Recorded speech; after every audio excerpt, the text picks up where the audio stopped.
এই আরজি করের ঘটনাটা নিয়ে না বলে থাকতে পারলাম না, তাই আজ আপনাদের সামনে এলাম একবার।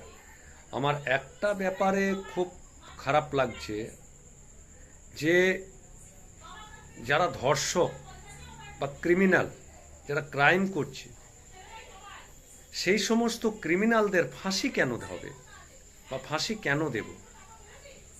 ফাঁসি দিয়ে আমার মতে, এটা আমার দাবি, যে এই ধরনের ধর্ষক যারা, এই ধরনের অপরাধ যারা করে, যারা সমাজের কিরামকরা, এইগুলোকে ফাঁসি দেওয়া মানে আমাদের স্বাধীনতা সংগ্রামে দেশের জন্য ফাঁসির মঞ্চে যারা গেয়ে গেছেন স্বাধীনতার জয়গান, সেই বিপ্লবী, বীর বিপ্লবী ভগৎ সিং বলুন, ক্ষুদিরাম বসু বলুন, আরও যারা যারা এই ফাঁসির মঞ্চে জয়গান গেয়ে গেছেন, তাদেরকে অপমান করা হবে। আমার মনে হয় এদেরকে ফাঁসি না দেওয়াই ভালো।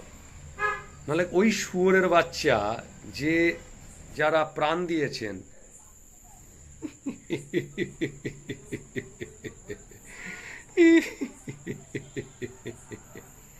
आ गए मेरे मत के तमाशा देखने के लिए।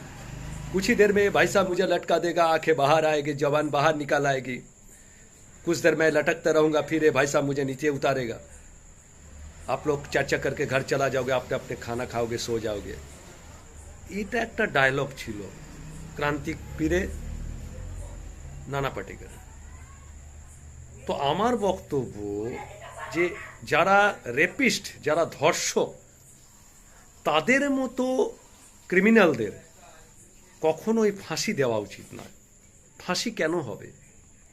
ফাঁসির মঞ্চে যারা স্বাধীনতা জয়গান গেয়ে গিয়েছিল, এই সমস্ত মানুষদেরকে যদি তা ফাঁসি দেওয়া হয়, তাহলে তাদেরকে অপমান করা হবে। এরা ফাঁসিটাকে একটা এন্টারটেনে পরিণত করেছে, এরা ফাঁসিটাকে এন্টারটেনে পরিণত করেছে। হ্যাঁ, ধর্ষণ করবে, রেপ করবে, যা হয় দেখা যাবে। সর্বোচ্চ শাস্তি হচ্ছে ফাঁসি। কিছুক্ষণ লটকাবো, তারপর আমাকে ধরে নামিয়ে দেবে, শ্বাস আটকে যাবে, একদম বিরোচিত মৃত্যু। তারপরে সেই বিশাল গোটা দেশের প্রেস আমার দিকে তাকিয়ে থাকবে। আমি পোস্তর বড়া দিয়ে ডাল দিয়ে ভাত খাচ্ছি, না কখন কবার পায়খানা গেছি, কবার চান করেছি, কবার ওই জেলার সাহেব হারমোনিয়াম নিয়ে বসে আমাকে গান শোনাবে। হ্যাঁ, আমি রামায়ণ মহাভারত পড়ব, চণ্ডীপাঠ করব জেলে বসে, যেন বিরোচিত মৃত্যু। শুয়োরের বাচ্চা। এই ধরনের ক্রিমিনাল আর রেপিস্টদের রোগরে রোগরে মারা উচিত। রোগরে রোগরে কঠিনতম শাস্তি হওয়া উচিত। এদেরকে গলা পর্যন্ত মাটিতে পুঁতে দিয়ে ঢিল মারা উচিত বর্বরোচিতভাবে। আর নাহলে ওই যেভাবে ও শিয়াল কুকুরের মতো ছিঁড়ে খেয়েছে মেয়েটাকে, ঠিক ওইভাবে শিয়াল কুকুর দিয়ে ওকে খাওয়ানো উচিত। রোগরে রোগরে মারা উচিত। এটা আমার দাবি। এই ধরনের, এটা আমার ব্যক্তিগত মত। আপনারা কি বলছেন সবাই মতামত জানান।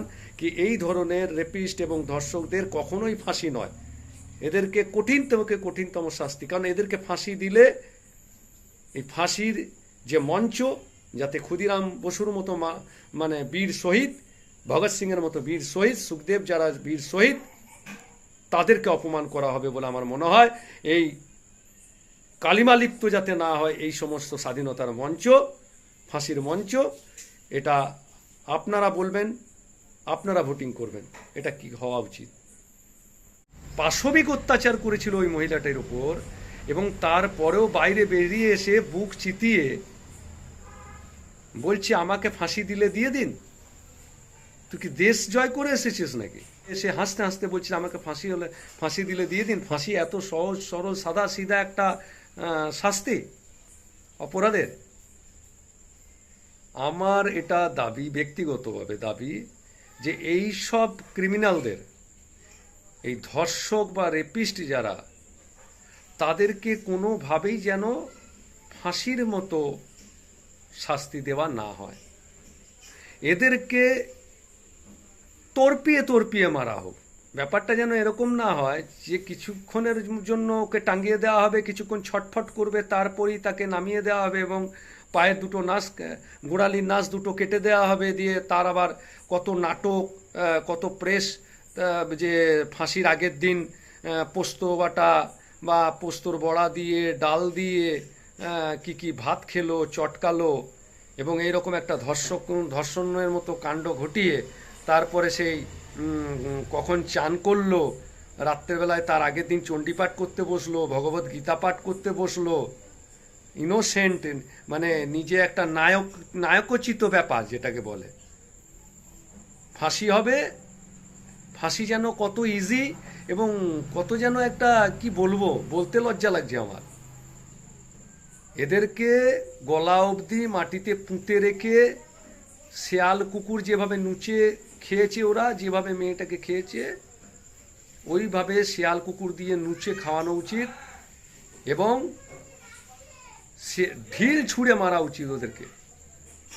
অন্যান্য দেশে যেভাবে শাস্তি রোগরে রোগরে মারা উচিত, রোগরে রোগরে, এর চরম শাস্তি হওয়া উচিত।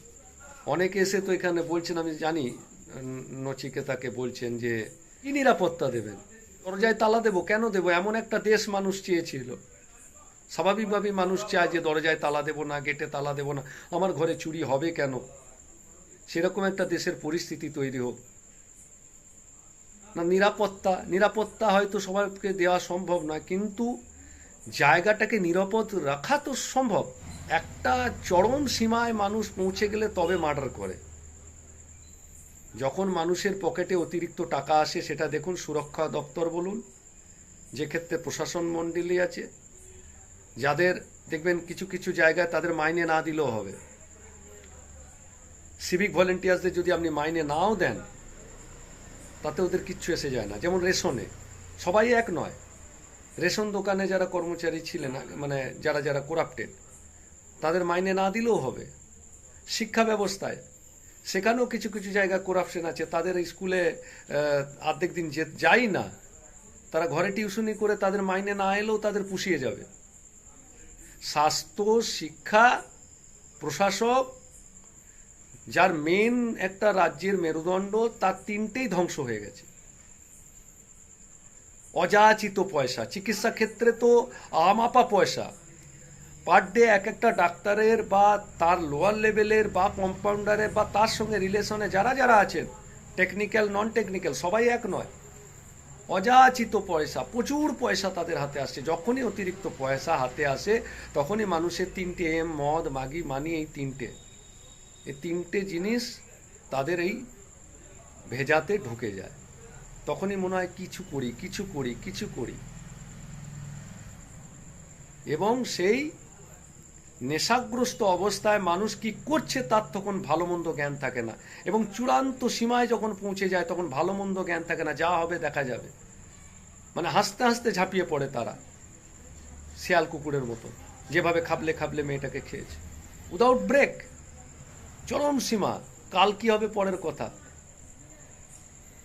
প্রথমে এই ধরনের ঘটনা অনেক সময় হয়, গ্যাংরেপ কখন হয়, খুব ঘনিষ্ঠ কোনো ব্যক্তি, কোনো পুরুষ মহিলাটার কাছে যাওয়ার চেষ্টা করে, যদিও তাকে কোনোভাবে যদি কোনো একটা বাধ্য হয়ে যদি অ্যালাউ করে মহিলাটি, এবং তারা দুজনা যদি কোনোভাবে ধরা পড়ে যায়, তখন সেই একটা লজ্জা ঢাকতে গিয়ে হাজারটা মানে হাজার জনা তাকে ব্যবহার করে।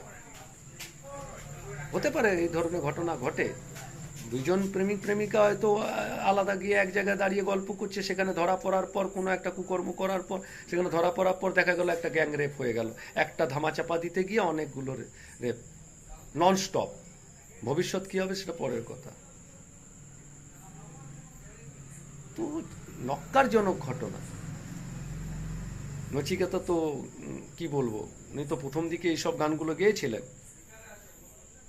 যে মেয়েটা রোজ রাতে বদলায় হাতে হাতে, তার অভিশাপ নিয়ে চলাই জীবন, অন্তবিহীন পথ চলাই জীবন। আবার তিনি এটাও তো গেয়েছেন, একদিন পৃথিবী আবার শান্ত হবে, এসব মানুষ ভুলে যাবে, আবার সব শান্ত হয়ে যাবে।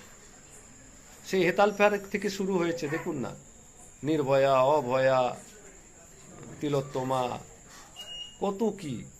ফাঁসি দেওয়ার পরেও এগুলো কি থেমেছে?